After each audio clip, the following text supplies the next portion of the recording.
पांडव पंचमी कधी ऐकलंय का? चला, आज जाणून घेऊया महाभारताशी जोडलेल्या या खास सणाबद्दल. महाभारताच्या इतक्या मोठ्या कथानकात हा सण खरंच विसरला गेलाय का? चला, शोध घेऊया. सोप्या भाषेत सांगायचं तर हा दिवस आहे महाभारतातील त्या 5 पांडव भावांना आठवण्याचा. बरं, मग याची सुरुवात झाली कुठून? त्यासाठी आपल्याला महाभारतात डोकावून पाहावं लागेल. हा सण फक्त पात्रांचा नाही, तर त्यांच्या गुणांचा आहे, जसं की धर्म, शक्ती आणि एकता. त्यांचा प्रवास बघा, राजमहालातून थेट वनवासात आणि मग कुरुक्षेत्रावर ऐतिहासिक विजय.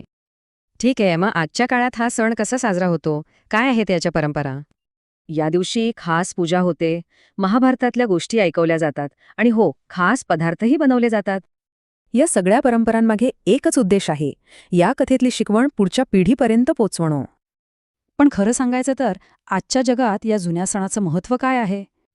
आधी हा फक्त एक धार्मिक विधी होता, पण आता हा एक सांस्कृतिक आणि कौटुंबिक सोहळा बनलाय. आज यामुळे आपली सांस्कृतिक ओळख टिकून आहे, नैतिक मूल्य मिळतात आणि नाती घट्ट होतात.